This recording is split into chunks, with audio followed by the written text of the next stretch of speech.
السلام علیکم ناظرین، عید مبارک۔ پاکستان ٹیلی ویژن پشاور سینٹر کے خصوصی عید پروگرام کے ساتھ میں ہوں آپ کا میزبان ڈاکٹر محمد زبیر، اور آج کے اس پروگرام میں میری ساتھی میزبان ہیں ذکیہ خان۔ آپ سب کو میری طرف سے، ہماری پوری ٹیم کی طرف سے بہت بہت عید کی خوشیاں مبارک ہو، اور اسپیشلی آپ کو بھی۔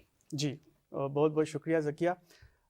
ناظرین، عید کا دن ہے، اور عید کا دن اپنے پیاروں کے ساتھ، اپنی فیملی کے ساتھ، اپنے دوستوں کے ساتھ منانے کا دن ہے، اور اسی دن کی مناسبت سے آج پاکستان ٹیلی ویژن سینٹر پشاور نے بھی اپنے جو فیملی ممبرز ہیں ان کو اپنے پروگرام میں دعوت دی ہے، اور آج کا یہ دن جو خوشیوں کا دن ہے، جو محبت کا دن ہے، جو اتحاد کا دن ہے، تو اس حوالے سے آج ہمارے پروگرام میں ڈائیورس فیلڈ سے جو ہیں وہ ہمارے مہمان ہمارے ساتھ موجود ہیں۔ ان کا تعارف آپ کے ساتھ کراتے چلیں۔ سب سے پہلے ہمارے ساتھ موجود ہیں پروفیسر ڈاکٹر رضیہ سلطانہ صاحبہ، کسی تعارف کی محتاج نہیں ہیں، وہ ایک معروف ایجوکیشنسٹ ہیں، سابق وائس چانسلر ہیں بے نظیر بھٹو وومن یونیورسٹی کی۔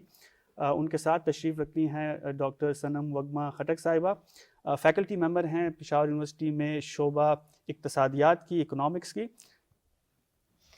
آپ کو سب سے پہلے عید مبارک ہو۔ بہت شکریہ۔ وہ باقی ہم آپ کی طرف آئیں گے، لیکن میرے تھینک یو سو مچ۔ میرے ساتھ جو بیٹھے ہوئے قمر زمان صاحب، عالمی اسکواش چیمپئن جو ہیں، سابق اس کے کھلاڑی رہ چکے ہیں، ویلکم کرتے ہیں سر آپ کو، اور آپ کو بہت عید مبارک ہو۔ بہت بہت بہت بہت شکریہ آپ کا، تھینک یو۔ اچھا، ان کے ساتھ ہمارے ساتھ موجود ہیں ابھی اسٹوڈیو میں زاہد شنواری صاحب، جو کہ صنعت کار ہیں۔ سر آپ کو ویلکم کرتے ہیں، اور آپ کو بھی عید کی خوشیاں بہت مبارک ہوں۔ خیر مبارک، بہت شکریہ۔ بہت شکریہ آپ سب کا کہ آپ آئیں اور ہماری اس فیملی کا حصہ بنیں۔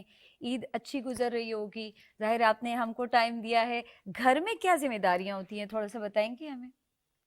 جی، میرے خیال میں خاتون کی حیثیت سے تو گھر کی ذمہ داریاں بہت ہوتی ہیں، عید نہ ہو تب بھی ہوتی ہیں، اور عید ہو وہ تو ایک فیملی گیٹ ٹوگیدر ہوتا ہے، دوست آتے ہیں، سارے ملتے ہیں، ملنے ملانے کے لیے، عید کی مبارک دینے کے لیے، تو ظاہر ہے بہت زیادہ اہتمام کرنا پڑتا ہے، اور یہ ہماری روایت ہے۔ جو عید ہے، خاص طور سے جو عید الفطر ہے، یہ ایک مذہبی تہوار ہے، خوشیوں بھرا، اور پورا رمضان ہم سب روزے رکھتے ہیں، مسلمان خواتین، مرد، بچے بھی رکھتے ہیں، اور اس کے تحفے کے طور پہ پھر اللہ تعالیٰ نے ان کو عید کا موقع فراہم کیا ہے، تو ہر سال ہم تمام مسلمان، پاکستان میں بھی، پاکستان سے باہر بھی، وہ عید الفطر بہت خوشیوں کے ساتھ، بڑھ چڑھ کے، بہت سرگرمی کے ساتھ مناتے ہیں۔ جہاں تک آپ نے بات کی کہ کیا مصروفیات ہوتی ہیں، تو وہ یہی ہے کہ خواتین تو گھر میں چولہا اور کچن سنبھال لیتی ہیں، اور ڈائننگ ٹیبل خالی ہوتی نہیں ہے، کوئی آ رہا ہے، کوئی جا رہا ہے، اور یہ شیر خورما بن رہا ہے، اور پلاؤ بن رہے ہیں، اسی لیے اس کو کہتے ہیں نا میٹھی عید ہے، میٹھی عید ہے، اور کیکس آپ نے بھی رکھا ہوا ہے، کیک، ساری میٹھی چیزیں بھی بنتی ہیں، فرمائشی پروگرام بھی چلتا ہے، بریانی اور قورمے، اور یہ سب عید کے 3 دن بڑے بڑے خواتین ایسے تھک ہار جاتی ہیں۔ عید کا یہ جو 3 دن ہوتے ہیں، وہ جو روزے رکھنے کے جو 30 دن ہوتے ہیں، وہ ساری کسر سارا انسان حساب جو ہے وہ برابر، یعنی کہ جو انہوں نے کھانا پینا کم کھا کے کچھ تھوڑا بہت ویٹ کم کیا ہوتا ہے، وہ 30 دنوں کا حساب کتاب 3 دنوں میں پورا کر لیتے ہیں، ایک دم اتنی کیلوریز لے لیتے ہیں، ایک دم اتنی کیلوریز۔ جی، چلتے ہیں ہم اپنے معزز مہمان جناب قمر زمان صاحب کی طرف۔ قمر زمان صاحب، یہ فرمائیے گا کہ آپ کی فیلڈ کے حوالے سے، اسپورٹس کے حوالے سے تو ضرور بات ہوگی، تھوڑا سا چونکہ عید کا موقع ہے، تو آپ بتائیے گا کہ عید جو ہے وہ آپ کے بچپن میں کیسی ہوتی تھی، کیسے مناتے تھے؟ اب کی عید جو ہے ہم دیکھتے ہیں، کیا آپ کو فرق، ڈفرینس محسوس ہوتا ہے؟ فرق تو بہت ہے۔ سب سے پہلے تو میں آج اس موقع کے اوپر پاکستان ٹیلی ویژن کی وسعت سے، اسپیشلی پشاور سینٹر کی، اسے اپنے تمام دوستوں کو، اپنے تمام مسلمان بھائیوں کو دنیا میں جہاں جہاں ہیں، عید مبارک بولتا ہوں ان کو میری طرف سے، اور اس عید کے اس موقع پر ایک پیغام بھی دینا چاہتا ہوں کہ عید کے موقع پر ہمیں اپنے جو غریب لوگ ہیں ان کا بہت خیال کرنا پڑتا ہے۔ عید کی خوشیاں کہ رمضان کے بعد عید منا رہے ہیں، تو اگر ہم ان کا خیال کریں، بڑھ چڑھ کر اس میں ہم حصہ لیں، تو عید کا مزہ پھر اور بھی بڑھ جاتا ہے۔ جہاں تک آپ نے کہا کہ جی بچپن کی عید، اور بچپن کی عید بہت اچھی تھی، اس میں عیدی ملتی تھی. اب اس وقت عیدیاں دینی پڑتی ہیں, عیدیاں دینی پڑتی ہیں. ایز اے بزرگ, ایز اے بڑے, بچوں کو, پوتوں کو ہم دینے والوں میں آ گئے ہیں, عیدی دینے والوں میں آ گئے ہیں. اور میں نے بہت پاکستان سے تقریباً میں نے کوئی 15-16 عیدیں جو ہیں وہ پاکستان سے باہر بھی گزاری ہیں. ہم کھیل رہے ہوتے تھے, روزے بھی باہر گزر جاتے تھے, عید بھی گزر جاتی تھی, پتہ ہی نہیں چلتا تھا, کیونکہ ہم 6 مہینے باہر رہتے تھے. یورپ کے سیزن میں ہمارا سیزن ہوتا تھا پورا کھیلنے کا. تو ڈیفینیٹس اگر وہاں عیدیں گزاری تو وہاں ایسا مزہ بھی نہیں آتا تھا.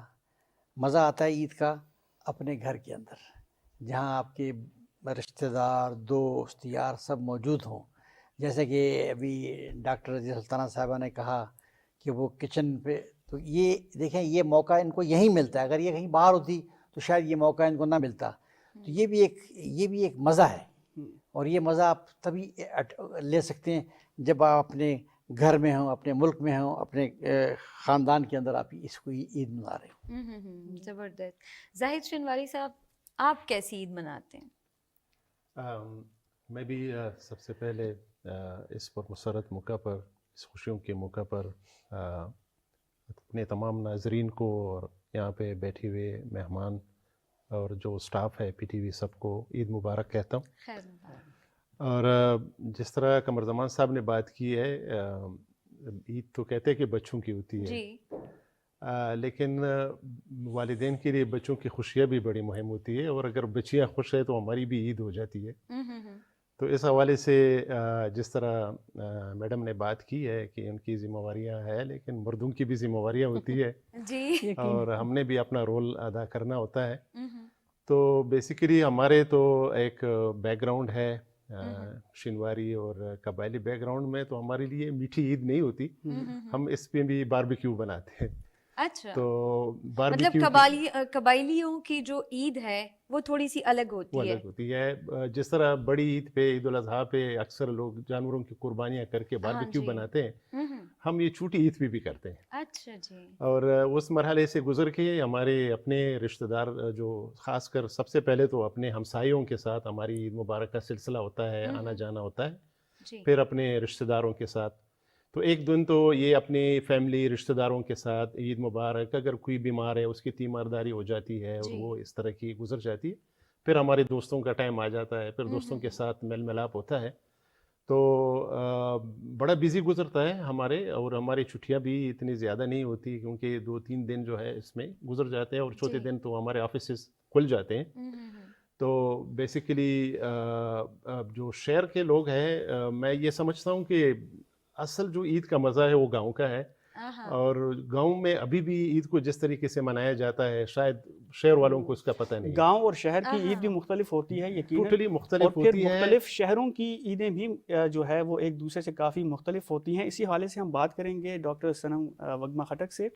آپ نے پشاور میں بھی عیدیں منائی ہیں آف کورس, اور آپ کافی عرصہ جو ہے کراچی میں مقیم رہی ہیں, اور کراچی میں بھی آپ نے عیدیں منائی ہیں. تھوڑا سا ہمارے دیکھنے والوں کو, سننے والوں کو بتائیے گا کہ کیا فرق ہے کراچی میں عید منانے کا اور پشاور میں عید منانے کا؟ وہی وہ جو انہوں نے جس طرح بتایا نا کہ گاؤں اور شہر والا فرق ہے. اب ظاہر ہے کراچی تو ایک شہر ہے, میٹروپولیٹن سٹی ہے, وہاں فلیٹ سسٹم زیادہ ہوتا ہے, تو وہاں پہ بس صبح کے وقت جو ہے اذان ہوتی تھی, سب جو ہے عید جو ہے مرد ادا کرنے چلے جاتے تھے. پلازا سسٹم, وہاں فلیٹ سسٹم زیادہ ہے, اور پھر واپس آ کے وہ شیر خورما سے جو ہے مطلب اپنا روزہ کھولتے ہیں. وہ یہ کہتے ہیں کہ مطلب عید کے دن بھی ان کا روزہ, جب تک کہ وہ نماز پڑھ لیتے ہیں پھر واپس آتے ہیں تو شیر خورما مسٹ ہوتا ہے وہاں پہ, اور وہاں تھوڑا سا فارمل سسٹم ہے.